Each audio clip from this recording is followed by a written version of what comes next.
Well, hello everybody. I want to do this civics lesson. It's political science. I call it 101. All the documents we're going to go through are public for every Canadian over the age of 18 to read. They're there easily found for you. A quick search of your parliamentary records will produce these. Out of 34.5 million people in Canada who are over the age of 18, since 2017, these documents have been there since 2017, and there's been a little under 900 people to visit them since 2017. Canadians can't remember 4 to 8 years before them. They forget routinely. It's been like this since 1867. Always logged, presented to you, but Canadians go, that's boring. I don't want to see my past. I don't want to know the history. I don't want to look at it as it really is. So, unfortunately for myself, when I read things, it sticks with me. It's there. It's in the memory banks. And, for me, dealing with people every day of my life, it becomes really awful. I get actually angry because people talk about things I've heard over and over in my adult life. For now, for me at least, 30 years of my life, I've heard these things over and over. They're the same old, complete bullshit that isn't in the realm of normal or in reality, that this is a rinse and repeat over and over and over again. Canadians take that and somehow forget all about the fact that they did this before. We've seen this horse and pony show, at least I have in my life. So, at least for 30 years, I've seen this song and dance, this horse and pony show many, many times. And unfortunately, I can't forget it. So for me, whether it was when I was 18 or it's today, it sticks with me. I remember all those histories. I go, well, that's already happened. You people did all that before. In fact, you've done it many times.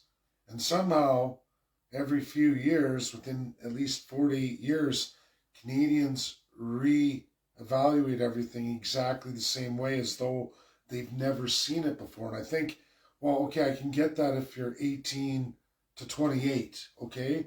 I could say, okay, maybe you haven't seen it all before. I can understand that. 30 to 45, I'm sorry, you've seen this horse and pony show several times, if not at least 3 times. Um, Beyond that, 45 to 65, I have to say, you've seen this song and dance, this pony show, at least 6 times. So I don't understand how this is fresh to you or magically brand new, and somehow that all the other times you've lived through it didn't happen or don't compute. I don't understand that for a vast majority of people. Just like if you're questioning something, um, what you're seeing today, wouldn't a good place to start would be like, how has Canada looked throughout its entire history? Has this happened before? Could I go back to 1867, the day of Canada's inception, and go through all the cycles in political science? And is there a pattern? And you know what, folks? There is a pattern. Before I get into these slides, there's many, and we're going to go through them. I just want to hit some key points here. They're very important as we go through this. Canadians think somehow that independence or reform or making unions or alliances or all these things to fix Canada are going to work. And it's important to know, at least in academia, I went through this. It's very good for me because I'm a tradesperson. Folks who work in plumbing, boiler making, pipe fitting, anything to do with pressure systems. Can even get into all kinds of other trades. There's probably about 6 or 7 that get into that. But there's a thing called a pressure release valve. And for broken political systems, there's no secret to that.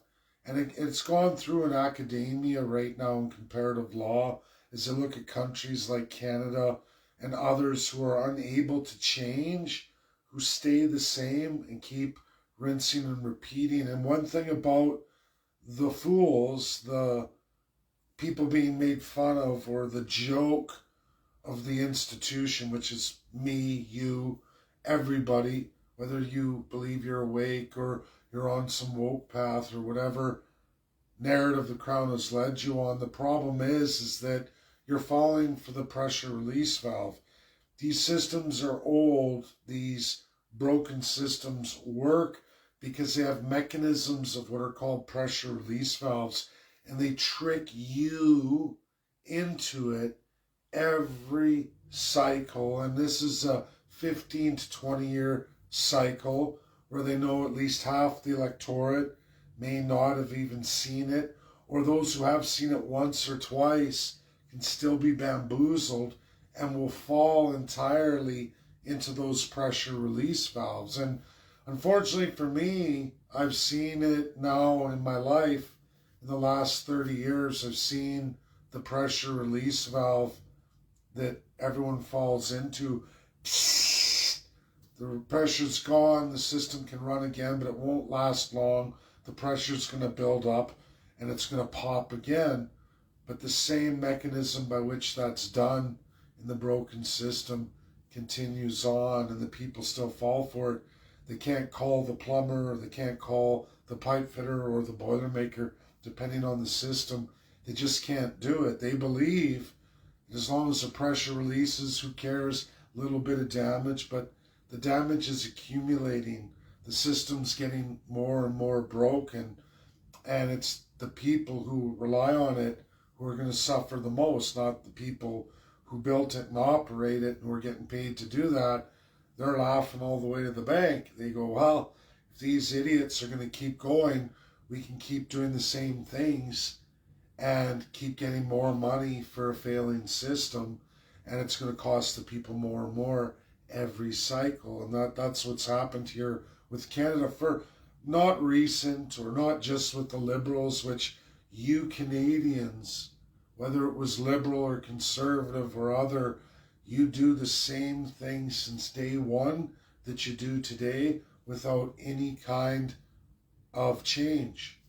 You scream your heads off at one group or the other. When you see the other group get elected, you go, oh, this is rigged. It can't be real. It's fake. And it's like, no, you've been doing this since 1867. You slide over here, you slide over there. When we get to the end of this presentation, I'm going to go through the latest poll of Canadians and what's important to them and what isn't important to them. It's important for Americans to see this, because when you're polled, when Americans are polled against Canadians on the same questions, Americans are massively in a majority the other way than Canadians. That shows you a huge fundamental difference between the Canadian subject, defined subject, or the Canadian savage defined, not again by me, but by the laws of Canada forever and a day, versus a system of we the people and republic. I want to go through in these slides why Canada, the 51st state, why we're having an unimaginable time getting an accountant. I want to answer that. Some people have hit the topic, and I wanted to wait it out this weekend in the final hopes. It's Sunday night here late. I was hoping, waiting on the clock, that maybe magically my phone will ring, or a text will come in, or an email will come in, and this is such and such accountant firm. We can do this in a last minute ditch effort to put something together just to have that on the ballot. And of course we didn't. So I want to go through why, history of Canada as it really is, This is brutally honest. It's something all Americans need to see. And again, hang out through the whole of it, because at the very end, as painful as a lot of Canadians are going to feel this is, I don't think Americans will view it the same way. They'll be interested. But at the very end, we're going to go through that poll that really is a jaw dropper and should really terrify all Canadians. I know it doesn't. I know those results don't, which is also very, very problematic if you think your country has a soul or some kind of sense of its purpose, or that Canadians believe they're more than just subjects, that somehow they're people, or even the First Peoples aren't just savages, that somehow, at least in some kind of notion, that they see themselves as more. And the answer is they do not. Not since 1867, all the way till now. So without further ado, I'm going to go through some critical documents. Again, out of 34.5 million Canadians since 2017, only 900 over the age of 18 have actually read these. I'm one of 900 people, or 0.002% of the electorate. And I bet you any money it's people in political science or some kind of political structure looking at this stuff. Other than that, the general consensus of 99.998 couldn't be bothered. But yet, they have all these notions. They're so outrageous and not even supported in truth. And it wipes me right out, especially with my following. I think, geez, I know it's not everybody, but it's a good chunk of people who still horse blinders on. Me crown told me, me crown. It's bad. It's bad. It's so bad. It's third world slave mentality. And even in the world of yesterday, you got to look to some pretty awful times of humanity's existence in absolute slavery to find such a vast amount, like you find in Canada, fully under the spell of it, fully conditioned to it. It's just that bad. It's terrifyingly scary, folks. So without further ado, I'm going to start going through this. Thank you.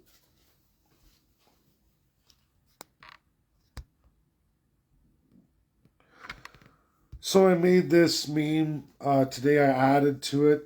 It's got Donald J. Trump fighting the Hydra, the Red Hydra. One of the heads is, of course, Canada. One of the biggest heads, probably the most critical head. And Trump's in his American armor, America First armor. But look how big and strong Canada is and how much corruption it's got over Canada. But this, I narrate this presentation I'm giving all of you, is Canada. And it's narrating U.S. Republic worse than communism.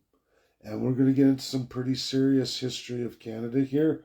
At the bottom, I guess I'll go down a bit. Civics lesson on Canada, the 51st state. Why we were unable to get an accountant and why that is. And some people touched on it, but I just, like I said, I wanted to take the weekend before I got into it. We show Donald J. Trump's pick, right? Which is Carney, and everyone's all in arms across Canada. And like I said, at the end, we'll get into it.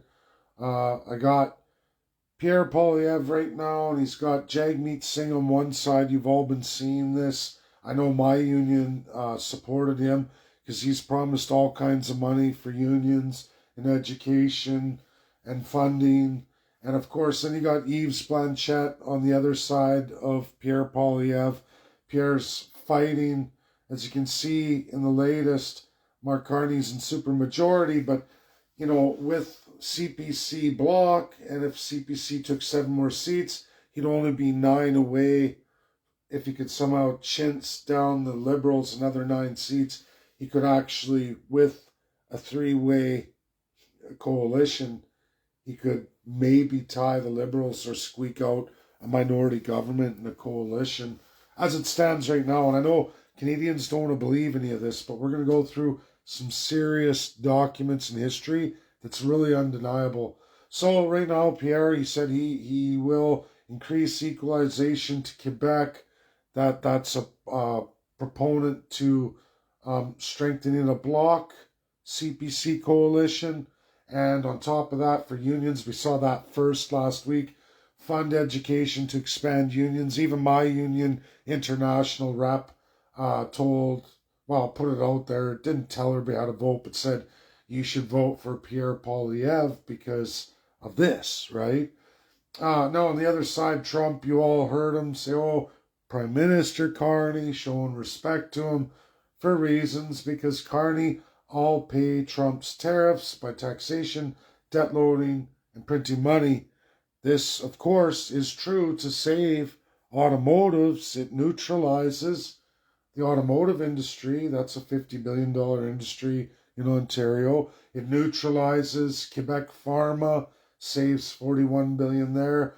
Steel, aluminum, another $20 billion. Energy, it saves another $50 billion. I mean, we can add this up. It's $200 billion a year, but that's a mighty amount of taxes.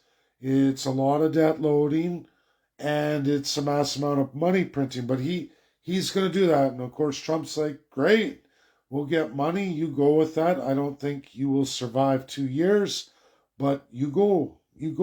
We'll wait and see. So Trump's waiting to see as his tariffs go through. I think I went the wrong way here, actually. Let's just see. So I want to start with this document that's massive. So if you didn't know, the Communist Party of Canada, which is a Republican party, communism can't be in a monarchy. It's not possible. It's just absolutely and unequivocally impossible. Now, 1921, it was established here in Canada as it began to overtake Russia. Russia had gained independence from the monarchy. At this particular year, Russia was thwarted by the Bolsheviks, communism, and they actually took over and became the Soviet Union. But this was the year, also the year it was founded in Canada. And okay, so it was founded in 1921 under conditions of illegality. It's the second oldest active political party in Canada after Liberal Party of Canada. But yet it doesn't run in any federal elections. Why is that? Well, and what is this illegality? Well, because it's a Republic Party, and we're going to go through it. You see, in Canada, it's illegal to transform the monarchy. And how Canada does that is the Crown gets involved and says, well, one of the conditions is you're required to have a Crown sworn accountant with the designation of charter. They have to be Canadian, they have to be chartered, and they have to be Crown licensed in any province or territory in Canada. They have to have that licensing, and they have to be chartered, which means Crown sworn that they will never attempt to end the monarchy. So, of course, Communist Party of Canada got registered, did all that, and we're going to go through what happened to them, but it was done illegally according to our Constitution and the laws of Canada. So that too, any going forward with any kind of republic, meaning America, is illegal. We, the people of America, in Canada's laws, is as bad, but absolutely worse than communism, because they did allow communism to remain registered. They just can't run in any elections, and we don't see them federally running in elections. Somehow they're able to hold an accountant, and that's not a problem. But again, I guess it's as long as they don't run. And we're going to get through what happened to the Communist Party of Canada in Canadian history. That's undeniable. Whoops. My slides are backwards for some reason. It's weird. So, Socialist Project history. Again, this is all for Canadians to read. Unfortunately, out of 34.5 million Canadians, only less than 900 actually. I think I'm 878 to pull this out. So, even though it's been there forever, Canadians don't want to read it because it's not important history. So I'm going to blow it up. So on August 1931, a joint force of officers from the RCMP, the Ontario Provincial Police, the Toronto Police assembled in the Ontario Provincial Parliament buildings. They were addressed by OPP Commissioner Victor Williams. Gentlemen, he said, we're going to strike a death blow at the Communist Party. So the Crown ordered, like we could go through all this, but basically the Crown of Canada, through Governor General, Lieutenant Governor, ordered them to be destroyed. They were arrested, beaten, flogged, all because they were a threat to the monarchy. No other reason. It wasn't because McCarthyism, even though we had one McCarthy candidate in election. We'll go through that in real history that can't be denied again. But it wasn't because they were communist. Oh man, I keep going the wrong way. Everything's backwards today. But it wasn't because of anything other than they were attempting to destroy the monarchy, because communism is a republican system, right? Not like a USA fighting it. This is Canada saying, no, you won't run. You won't be allowed, right? You're illegal because we can only be a constitutional monarchy. And the reason why I'm showing you all this history is because this is what Canada, the 51st state, will go through if we run in an election. If we did get an accountant, they would probably raid our offices in Canadian precedent and land a beating on anybody. People swearing an oath of allegiance to the American flag, which I'm going to do again. It's been removed from my Facebook, not by me. It was taken down. I'm going to do it again. And there's an Oath Keepers site. We're going to pop those up. There's already some people doing that if you want to do that across Canada. I'm going to do it again. I'm just going to redo it this time just by video recording and load all that up. But it will be treated, if I went through these documents with all of you in history, it was treated as violence against the monarchy, absolutely traitor. As soon as they started running candidates, then all of a sudden they were traitors, destroying the crown, war against the monarchy. Anybody running the 51st state or the idea of becoming American, you will be treated the same way as a communist. It's clear when we go through all this, right? And Canada in crisis, and they talk about the monarchy and, oh, you can't have these people running, blah, blah, blah. The monarchy must stay forever. It's in the Constitution. It's a threat to the monarchy and the crown. You're declaring war against the crown, even though nobody did any violence to anybody. And this was a real minority, but they had the living crap beat out of them anyway. Their offices destroyed, the entire party board beaten, thrown in jail. Of course, they weren't guilty of any crime. So the police terror in Toronto, they went around. Anybody who signed Elections Canada forms were apprehended, beaten, right? You're a traitor. You're against the crown. You declared war against the government. So trial, they all got off. It was ruled that they hadn't done anything. But this is the trial that happened in Russia at the time, but this is 1905. And it was the monarchy against the Republicans who weren't communists. So this is the Federation of Russia today. This is what Canada used as an example. This is Russia's emperor when they were a monarchy and what they did to them, right? And that's what Canada used.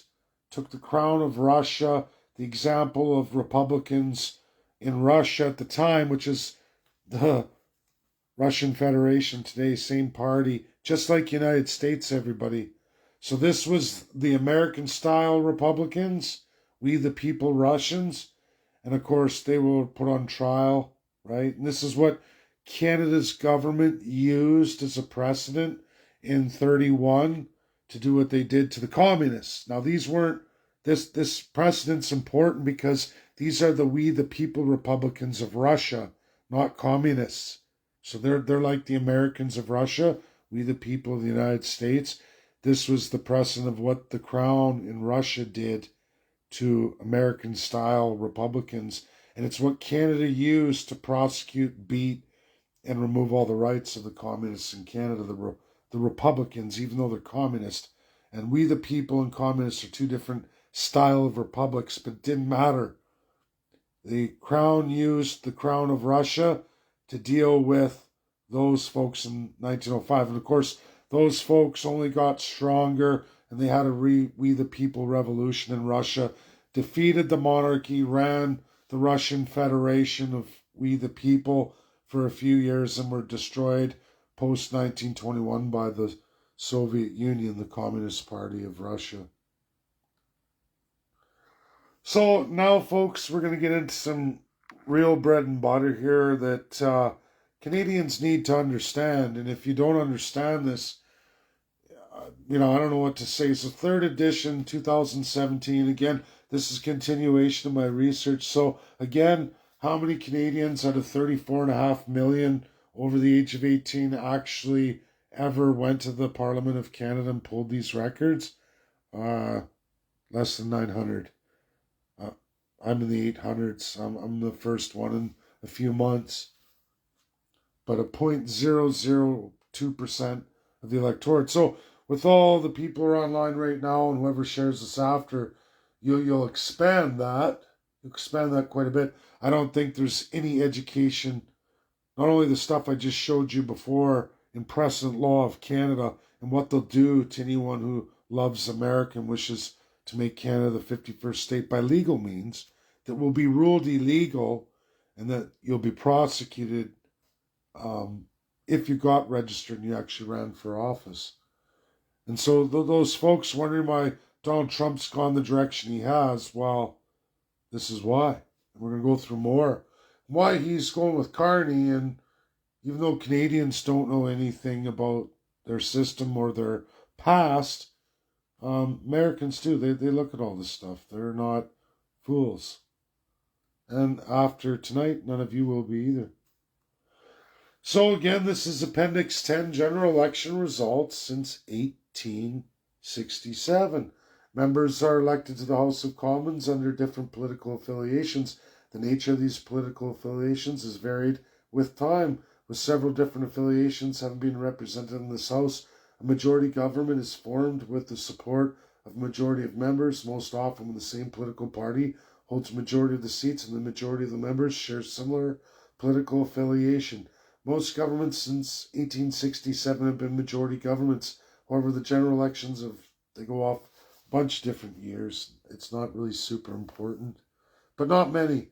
So out of so many elections, there's only been 1, 2, 3, 4, 5, 6, 7, 8, 9, 10, 11. Because I'm adding the 2 we just went through. There's only been 11 out of all our election cycles, which means 44 years since 1867 we've ever gone with a minority government. Only 11 times.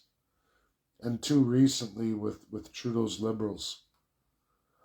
So here's the first election in Canadian history. Conservatives won it in a majority. It was Conservative versus Liberal, Conservative and Liberal, which at that time, they're all pretty much the same kind of thing with little differences. Then there's the anti-Confederation. People who didn't want to confederate, they wanted to be all separate. They didn't want to confederate and become Canadian. 18 seats were won that way, but they were a minority and they were swept aside. So even in the very beginning, this idea that conventions were done that included everybody is a lie. We've already all known that. It doesn't mean Canada's a corporation or a myth or anything else. It's just that it was done by an elite and it was done by the British. Why? Because we were all colonies of Great Britain, and Great Britain said, we're going to make this country because this is the year that America just put itself back together after the Civil War, and they're looking to go to war. We don't want them to go north and defeat us and take Canada, so we're going to create the Dominion of Canada, make it a country, even though we're still going to rule it for all intents and purposes. And it's just to trick the Americans. We're going to make a constitution that at first glance looks like it has promise to be like America, but of course it isn't, and it never became that. And of course, not everybody bought it. There were the anti-Confederation folks, a lot of folks who wanted to be in America. Look at that. Hey, you know what's really funny? When you add up those numbers, it's exactly the same in 1867 as it's polled today. About 10%, hey? 10% of the population across Canada in 1867 wanted to go to the States, and they even ran 18 MP candidates. Look at that. Isn't that crazy?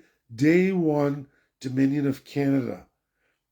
That's 10% of the MPs who wanted to join the United States. Crazy, right? Just like today they say 10% of Canadians polled want to join the United States. So it hasn't even changed. We're exactly the same as we were in 1867. And absolutely, if you look at these numbers, it's exactly the same as it was just a month ago with Liberal Conservative. You see that? You see that? Isn't that neat? It's exactly the same. Nothing's changed since 1867 till right now in this April election 2025. Nuts, say you're exactly the same polling as you were before. Day one. Not one change. What do you think the results of everything in Canada are going to look like?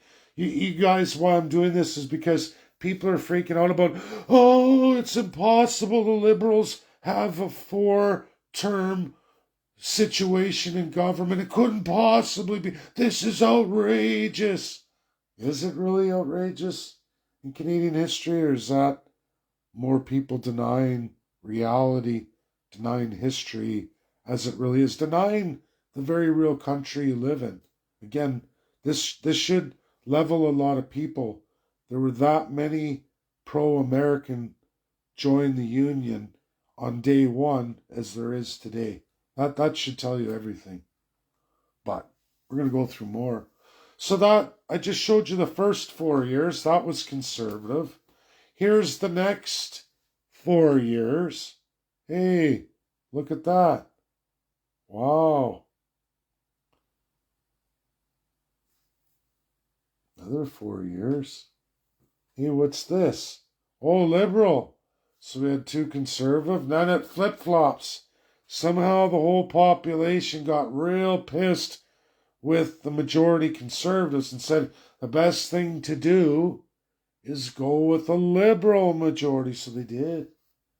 Right? Flip-flop. 8 years Conservative. 8 years Liberal. Then Conservative. They got pissed off again. Sweeping back and forth. Like, right?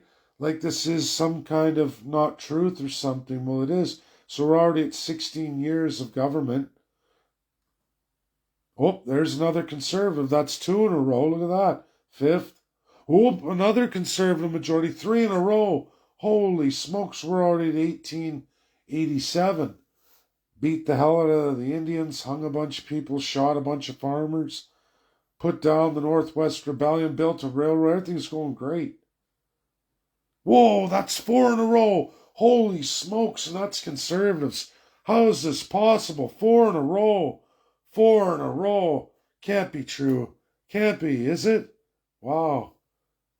Were we at 28 years? And out of those 28 years, you had a 4 straight run of Conservatives. Hey, is there a 5th one, everybody? Nope. They finally got pissed off. Said, let's get rid of those corrupt Conservatives. They've been in 4 times. There's all kinds of corruption. Liberal majority. Look at that. Everybody flipped the other way again, right? Couldn't possibly be true. Must be cheating, right? Must be cheating. It's rigged. It's a rigged system, I tell you. And by the way, this is all under... By the way, all these parties that you're seeing and all this truth, look, there's the McCarthyite party, right? So they were already dealing with communism right there. They're already a couple MPs elected. we're going to purge the commies out of here. Then there's the Patents of Industry, same strength as the McCarthyites, right?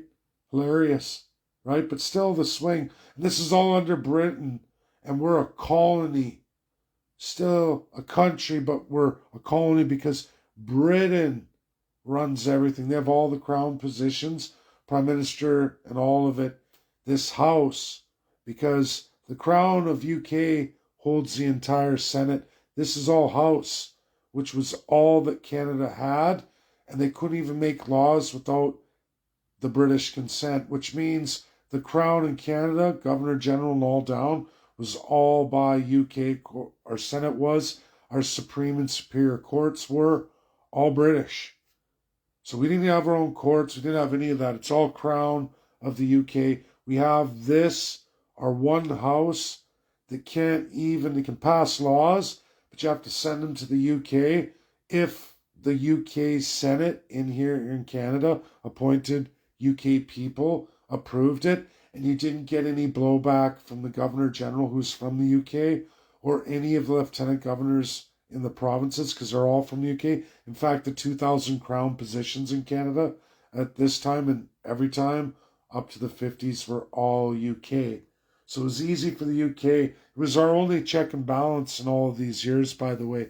So if you ever got pissed off with the party, all you had to do is write to your crown representative in your province or territory. It was lieutenant governor, territorial commissioner, or if it was a federal matter, you go to the governor general. And if it was important enough, they'd send it on back to England. And you could write all your senators too. They could actually do a bunch for you too with UK. The only check and balance Canadians had, subject to UK crown or subject to your Canadian House of Representatives. That's all you had. So there's Liberal again, so that's twice. There's Liberal again, that's 3 times. Liberal again 4 times. Then Conservative. Unionist Party. I think this is the only time in federal history. And this was Conservative and Liberals joined forces. This was conscription. This is World War One. Cannon fodder. So Canadians were sent to Europe, slaughtered in World War One. People call Americans coward.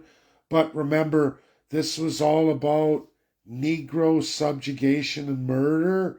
And it was all about taking away colonial assets in Africa from Germany and giving them to France. Oh, also, and to cement the opium fields of India and Hong Kong.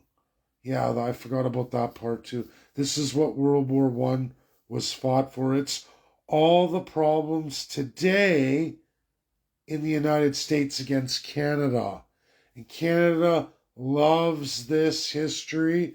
And just so you know, unionist didn't mean joining the Union of the United States. It meant joining the Union of Europe and fighting the colonial wars, putting Canadians first in line to die so that the European powers could take African assets and establish an opium global drug trade. Canadians were used for that purpose. You wear a poppy to celebrate. It's almost to make fun of Canadians thing. This is your real history. And that this Unionist Party was for the European Union and conscription to force Canadians to die to subjugate Africans. It was about whose master will control who of those African countries, right? Take them away from the Germany power and give them to the French power, from one master to another. And Canadians were used as cannon fodder. And of course, global drugs, of course. So that war ended. We go back to a liberal minority, liberal majority. So that was 3. Then it's conservative majority, liberal majority, liberal majority, liberal majority. That's 3. Liberal majority. Holy Wow, that's 4. Drum roll. Boom, Liberal majority. There's 5. 20 years, folks. 20 solid years of Liberal majority. 20. Then we go, well, Conservatives had to break it. Introducing the Progressive Conservative minority. This was the conversion to we're a liberal conservative party and we have full control of the crown, right? So now conservatives, called progressive conservatives, you guys should all know that name, they have the crown of Canada. All crown positions in this time are absolutely Canadian. The crown has been transferred to the Canadian politicians. Canada holds its own crown. Crown lands, crown everything is Canada. We have progressive conservative majority, progressive conservative minority, that's 3. Then a liberal minority, all controlling the crown. Liberal, that's 3. Liberal 4, liberal 5. Oh my goodness, guys. Oh no, it happened again. That's 5. Progressives. Back to liberal. And this was Pierre Elliott Trudeau's time.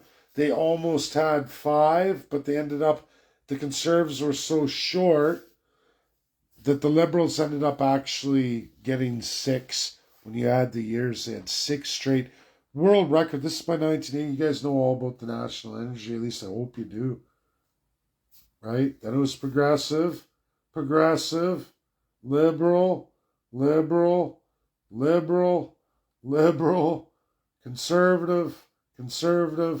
conservative, liberal.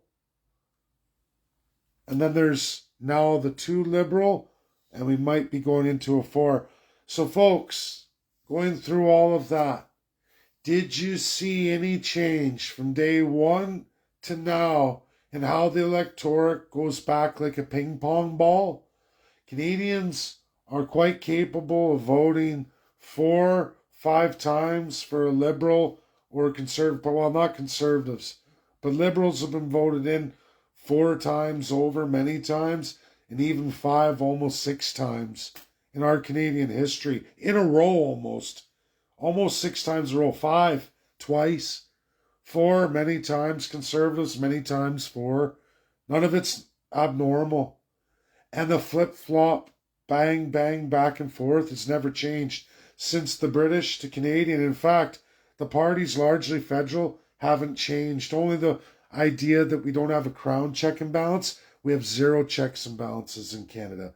Whomever you elect has full autocratic reign. Completely nothing like the United States of America in any way, shape, or form. You give the crown to Prime Minister, whomever you elect, and they are the virtually, not only do they have the House under their control, they have total control of the Senate, total control of your justice system, full control of the military and police. We are beyond any measure of any other autocracy. We're way worse than Russia. And I don't know why Canadians can't see that. But this is really what I wanted to come to here that should really, really hit home here. Okay, I call it Welcome to Colony Duh. It's always been this way for Canadians, unfortunately, since 1867 till right now today. So, you know Donald Trump, terrorists, I'm tired of you, Canada.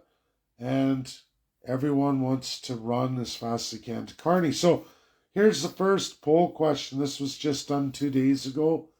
Someone who is best to manage during the tough economic times. Canadians across the board, by popular vote, polled, 42% say Mark Carney. Only 27% say Pierre Poilievre. Someone who is best to represent Canada on the world stage. 28% Pierre Poilievre, 43% Liberal. Now, I want you guys to know that neither one, as bad as those numbers are, but neither one, even in these top question answers, excuse me, has topped 50% of the electorate. And even in the number one reason why we're seeing the polls swing, we're only talking about 69%, 2/3 of the population, saying that of all things in these tough economic times ahead, give it to the Liberals, right? Look at COVID. Someone who's best to represent Canada, numbers start to fall drastically there, right? We see it, right? Then we go over someone who has the right temperament and maturity to be prime minister. Numbers continue to dip. Someone who can stand up to President Trump. Well, numbers have dipped, but it's Carney clearly. Pierre can't even get 1/3 of the population on this question. 1/3 of people over the age of 18. 34 million people here. And Carney's no better. His highest number was best to represent Canada on the world stage, 43%. That means 60% near don't trust him for that. That's bad. This is how bad Canadian politics are and what Canadians will accept. This is what a slave looks like. And these bottom 5 questions, when you poll Americans on issues like this, guess what? It's brutal. They're opposite to us. So someone who can help make us proud to be Canadians. 27% for Pierre Poilievre, 38% for Mark Carney. So less than a third, just over a third of Canadians. Someone who can help us be proud to be Canadians, or make us proud to be Canadians. So no Canadian believes either of those assholes can do that, right? And they're running for prime minister, and people are voting. Someone you can trust. This is even worse. Both of them, less than a third of the Canadian population polled, believes you could trust either of these fucks, right? But they're still going to vote him for, lesser of two evils, right? When realistically, you should be going, look at this. Someone I'd be proud to see as Canada's prime minister. A third for Carney, less than a third for Pierre Poilievre. Hey, that's terrible. Someone who will provide open, responsible, and ethical government. Neither of them holds a third. Neither. Poilievre's at a quarter of the population there. Someone who will protect the interest of cultural, religious, and other minorities in Canada. Neither of them gets a third. That's how a majority of Canadians, and that's a mass majority, doesn't trust them on cultural, religious, and any other rights in Canada. Think about that. Not even a third. In fact, under a fifth for Poilievre, just over 25%, a quarter of the population for Mark Carney. That should scare you. That means Canadians will sacrifice all human value, all rights, all pride, all everything. Just take Trump. Just hold Trump back. I don't care how you do it. I don't care how hard it is on my family or how much I lose now. Just keep me alive. I don't care what that condition's going to be. And even those, right? So you can imagine what kind of electoral turnout we're going to see here, right? Probably 40% of Canadians at least are going to stay home. I think it might even be larger, right? I know I'm not, well, I'm voting, but it's going to be Canada, the 51st state, which is a spoiled ballot. So that doesn't matter. But at least they tabulate spoiled ballots. It shows how many people are pissed off. I just wanted people to see this before they start saying, no, polls are rigged, especially after what I just showed you since the inception of Canada, all of its history. Yes, Canadians do this over and over and over again. And all we ever see is the debt load double with every incoming prime minister. The human condition gets harder and harder in Canada. The debts go up, the inflation goes up, and Canadian value goes down. And we get more and more bummed out with every generation. Every generation it gets harder and harder. But yet Canadians don't want to believe it. Like somehow this is all new with Justin Trudeau. Oh, really? new with Trudeau. Like, I'm sorry, but that is more than 150 years of our history. And as you could clearly see in slide one, first election, the amount of people who wanted to join the United States versus today is exactly the same. That means you haven't changed in any way, shape, or form since day one as a subject till this day as a subject. More than 150 years later, you are still the same colony, duh.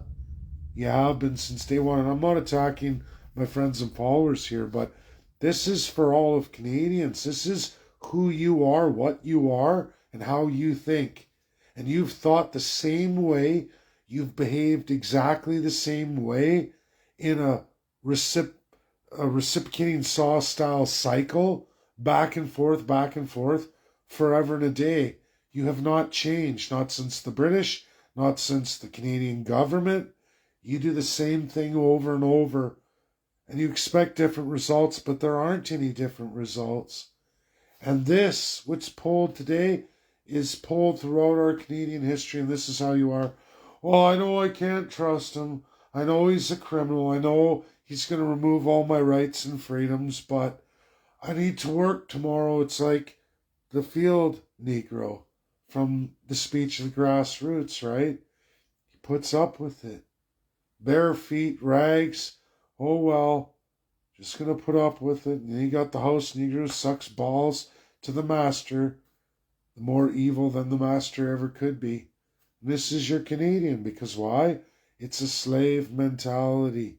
It's a constitutional monarchy. You have not evolved or changed since day one. Sure, technology's changed everything else. Your mentality, your humanity, this system keeps you in a subjugated slave state. And you think you're free, but yet the polling shows you know you're not free. You even know it in massive majority. Right there, right? Your freedoms. You know in mass majority neither of those guys are going to give you any freedoms or protect you in any meaningful way in a sweeping majority. But you're going to vote for them because they're at least best to manage during the tough economic times ahead. Master, I need a job, master. Anything but the unknown. Anything but worrying about if I'll have freedom. I'll give it all away. Just keep it going. Keep me working as many hours a week with nothing. And my kids are more hungrier than ever. Pathetic, really. That's my video, A Truth of Canada. All of it. Undeniable. There's no cheating or radical anything.